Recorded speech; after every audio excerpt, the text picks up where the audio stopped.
Hello friends, आज की इस वीडियो में हम जानेंगे कि कैसे हम किसी स्टॉक में डाउन ट्रेंड और कैसे पहचान सकते हैं कि उसमें अब डाउन ट्रेंड खत्म होने वाला है और अप ट्रेंड की शुरुआत होने वाली है। तो इन सारी चीज़ों को हम टेक्निकल्स की हेल्प से कैसे पहचान सकते हैं, उस चीज़ के बारे में आज की इस वीडियो में जानेंगे।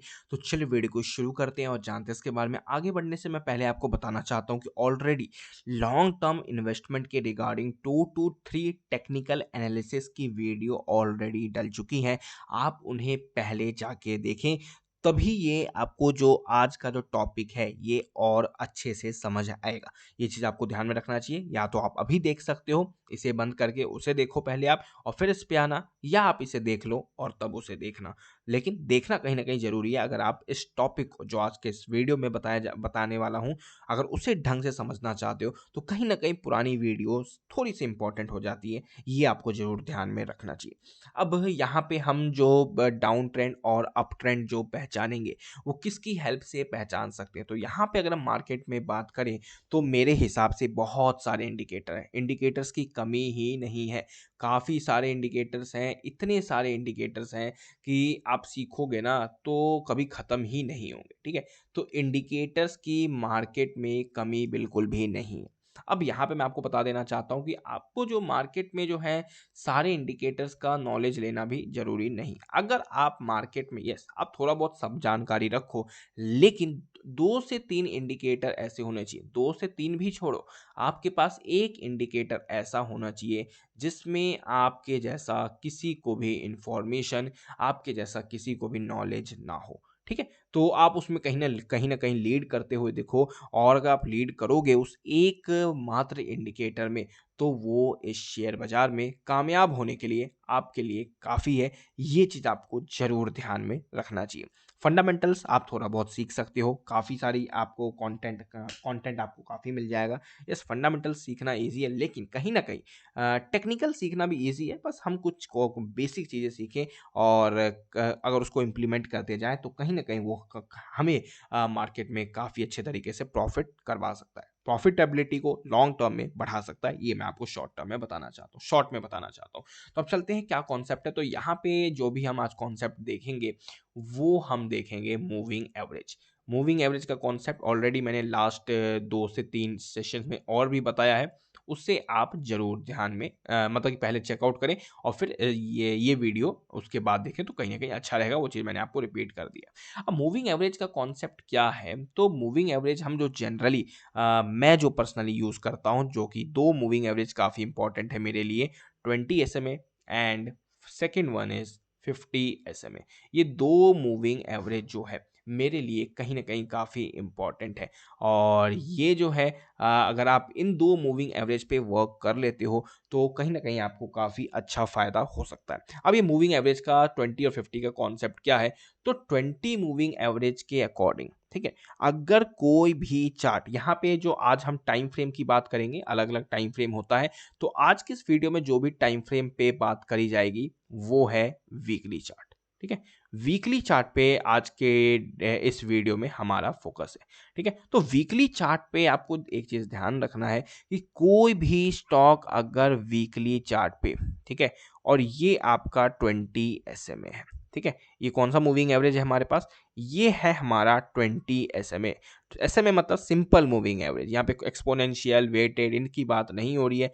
आराम से सिंपल एकदम काफ़ी जो सरल मूविंग एवरेज है उसकी हम यहाँ पे बात कर रहे हैं। तो 20 एसएमए के नीचे अगर कोई भी स्टॉक आप लोगों को चलता हुआ दिखे, उसमें जो कैंडल्स जो है मतलब कि नीचे की तरफ बनते जा रहे हैं, वो गिरता जा रहा है, और जब तक कोई भी स्टॉक 20 एसएमए के नीचे चलता है, तो उसे मार्केट में डाउन ट्रेंड में माना जाता है।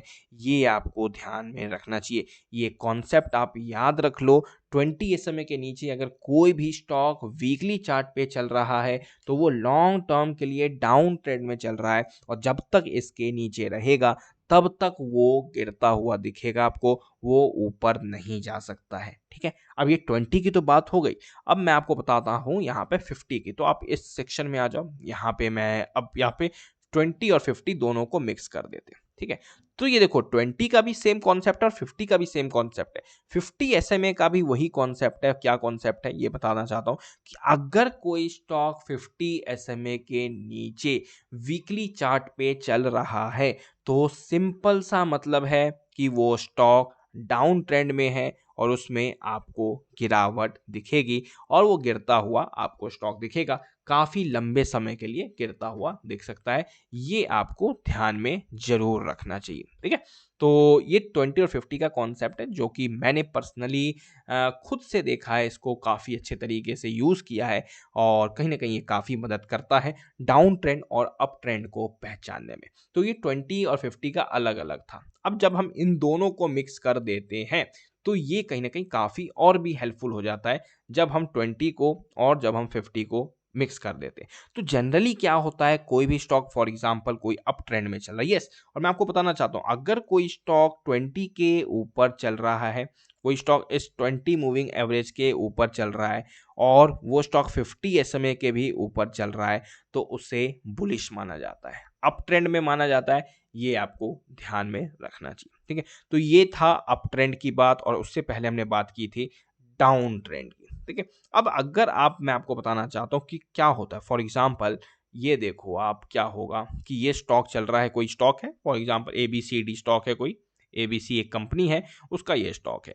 ये स्टॉक ऊपर चल रहा था जब तक 20 एसएमए के ऊपर रहा तो काफी शानदार रैली आ रही थी। लेकिन अब क्या होता है, एक दिन अचानक से इस शेयर ने गिरावट दिखाई और ये इसके जाके नीचे क्लोज हो गया, ठीक है। ये एक रेड कैंडल के साथ इसके नीचे क्लोज हो गया और यहाँ पे क्लोजिंग होती है और क्या होता है, अब ये स्टॉक अब समझ जाना आप, यहाँ पे इसका कहीं ना कहीं ये टर्निंग पॉइंट है, क्लोजिंग हो चुकी है तो कहीं ना कहीं स्टॉक में अब अलर्ट हो जाना चाहिए। अभी भी ये चीज आप ध्यान रखो, एक चीज मैं आपको बताना चाहता हूँ कि स्टॉक अभी भी 50 के ऊपर है लेकिन कहीं ना कहीं उसने 20 को काफी लंबे समय के बाद तोड़ दिया है, तो कहीं ना कहीं हमें अलर्ट हो जाना चाहिए।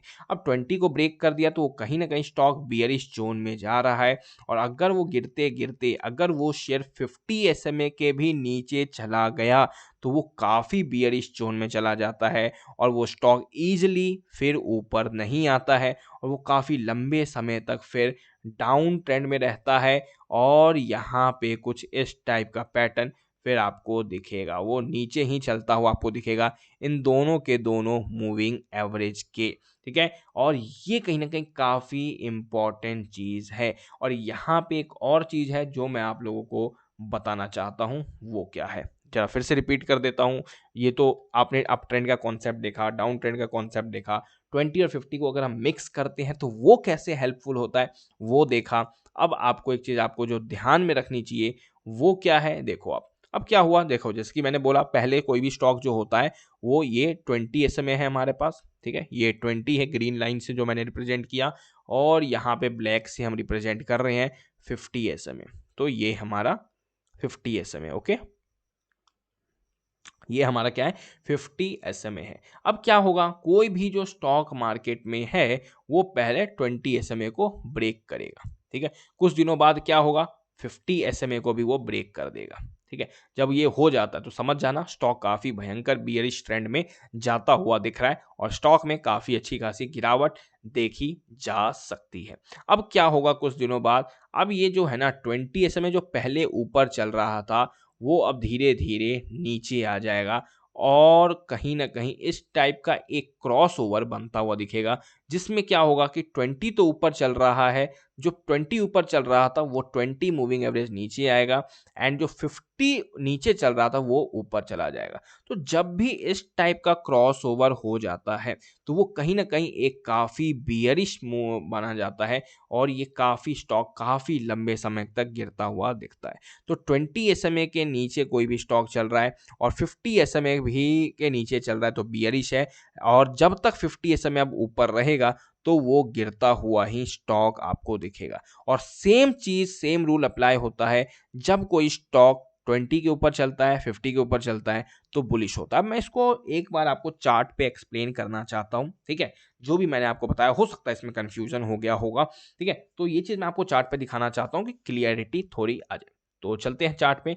तो यहाँ पे मैंने नौकरी का चार्ट लगा रखा है। तो यहाँ पे आज के डेट में हम सिर्फ और सिर्फ वीकली चार्ट पे कवर कर रहे हैं, फोकस कर रहे हैं। तो ये जो है वीकली चार्ट पे हमने फोकस किया। ठीक है, वीकली चार्ट खोल लिया और वीकली चार्ट पे अब आप यहाँ पे देख सकते हो क्या होता हुआ दिखा है। तो ये जो स्टॉक है, फर्स्ट ऑफ ऑल यहाँ पे आप नोटिस कर सकते हो काफ़ी लंबे समय तक 20 SMA के ऊपर चला। ठीक है, 20 SMA के ऊपर चलता है, 20 SMA के ऊपर चला, फिर क्या होता है, इसने यहाँ पे 20 SMA को ब्रेक कर दिया। यहाँ पे इसने 20 SMA को ब्रेक किया और इसमें काफ़ी अच्छी खासी गिरावट देखी गई। ठीक है, कुछ दिनों बाद क्या होता है, इसने 50 को भी तोड़ दिया। ये जो लाइन है, ये 50 मूविंग एवरेज बन गया और ये शेयर 50 को भी ब्रेक कर देता है। और फिर आप देख ही रहे हो कि कितनी बड़ी गिरावट होती है। तो जब भी किसी स्टॉक में 50 SMA ऊपर चला जाए और 20 SMA नीचे आ जाए, तो समझ जाना स्टॉक काफ़ी भयंकर डाउन ट्रेंड में चल रहा है। स्टॉक में काफ़ी बड़ी गिरावट हो सकती है और ये आप देख ही सकते हो कितना लंबा गिरता हुआ दिखा, काफ़ी लंबे समय तक डाउन ट्रेंड में रहा। लेकिन ये कहीं न कहीं अब जो यहाँ पे जो ये वाला पॉइंट है, ये इसका टर्निंग पॉइंट है। यहाँ पे अगर आप नोटिस करोगे तो क्या होता है, स्टॉक 20 और 50 दोनों के ऊपर आ जाता है। और एक चीज़ मैं आपको बताना चाहता हूँ कि कोई सा भी स्टॉक हो, अगर उसमें 20 SMA ऊपर आ जाए एंड 50 SMA नीचे चला जाए, अगर इस टाइप का क्रॉसओवर हो जाता है, तो वो स्टॉक कभी नहीं गिरता है, ईजिली नहीं गिरता है और उसमें रिकवरी के, रिवर्सल के चांसेस काफ़ी ज़्यादा हाई हो जाते हैं। अगर वो स्टॉक कभी गिरता भी है तो वो उठ गिरेगा और 50 SMA से सपोर्ट लेके चला जाएगा वापस, या 20 SMA से ऊपर निकल जाएगा। यहाँ पे आप देख सकते हो हमारे पास नौकरी का लाइव एग्जांपल है। स्टॉक 20 और 50 के ऊपर निकलता है, काफ़ी शानदार रैली आती है, फिर यहाँ पे करेक्शन देखा गया और स्टॉक 20 एंड 50 के आसपास आता हुआ दिखा। 50 SMA का इसने सपोर्ट लिया और ये स्टॉक ऊपर निकल रहा है और ये कई बार मैंने इस शेयर का चार्ट भी आप लोगों के साथ कवर किया है। एक और एग्जांपल दिखाना चाहता हूँ लाइव, जो कि मैंने आप लोगों के साथ कई बार शेयर किया है और इसी कॉन्सेप्ट पे वो बेस्ड था। ठीक है, उस स्टॉक का नाम क्या है, उस स्टॉक का नाम है बर्जर पेंट्स। बर्जर पेंट्स की बात करोगे, सेम फैशन में चल रहा था। आप जाके इसका पुराना चार्ट देखो, मैं पीछे से डिस्कस नहीं करूंगा, मैं आगे से डिस्कस करूंगा, मतलब कि मैं यहाँ से डिस्कस करूंगा। यहाँ पे आप देख सकते हो क्या होता हो दिखा, स्टॉक 20 और 50 के ऊपर गया, फिर काफी शानदार रैली आई। रैली इस कदर आई कि ये स्टॉक कहाँ पहुंच जाता है, ऑलमोस्ट 700 रुपए के आसपास पहुंच जाता है और उसके बाद इसमें काफ़ी अच्छी खासी गिरावट देखी गई। लेकिन गिरावट हुई तो लेकिन कहाँ पे रुक गया स्टॉक आके, 50 SMA से इसने काफ़ी सॉलिड बाउंस बैक दिखाया और बाउंस बैक होके ऊपर निकल गया। तो आप देख रहे हो कि कैसे, मतलब कि किसी भी स्टॉक में अगर 20 और 50 का क्रॉसओवर हो जाता है तो वो कहीं ना कहीं काफ़ी बुलिश, सुपर बुलिश माना जाता है और वो कहीं ना कहीं उस किसी भी शेयर में वो बिल्कुल सही समय होता है एंट्री लेने का। तो आपको सिंपल सा रूल ध्यान रखना है, अगर किसी भी स्टॉक में 20 और 50 का क्रॉसओवर हो चुका है, काफ़ी लंबे समय के गिरने के बाद काफ़ी अच्छे तरीके से क्रॉसओवर हो गया है और वो दोबारा गिर रहा है, तो उसके काफ़ी ज़्यादा मेजर चांसेस हैं कि वो स्टॉक 20 और 50 से सपोर्ट लेके वापस चला जाएगा, या तो 20 से या तो 50 से। अगर हाँ ब्रेक कर देता है तो ही बियरिश मोड में जाएगा, नहीं तो उससे पहले वो बियरिश मोड में नहीं जाएगा। ये एक सिंपल सा रूल है जो कि कहीं ना कहीं मार्केट में काफ़ी इंपॉर्टेंट है, मुझे पर्सनली काफ़ी हेल्प करता है के स्टॉक्स को पिक करने में, और आप लोगों को भी हेल्प कर सकता है। काफ़ी सारे स्टॉक्स मैंने चैनल पे इसी बेसिक, इसी फंडामेंटल बेसिस, इस कॉन्सेप्ट पे ही डिस्कस किया है, जो कि कहीं ना कहीं मतलब कि आपके प्रॉफिट को काफ़ी अच्छी खासी ग्रोथ दे सकता है। तो फिर ये कहीं ना कहीं ये कॉन्सेप्ट था। तो मिलते हैं आपसे नेक्स्ट वीडियो में और कुछ ना कुछ नया सीखेंगे, और जो वीडियोस थे उनको आप ज़रूर जाके देखें। Thank you for watching this video.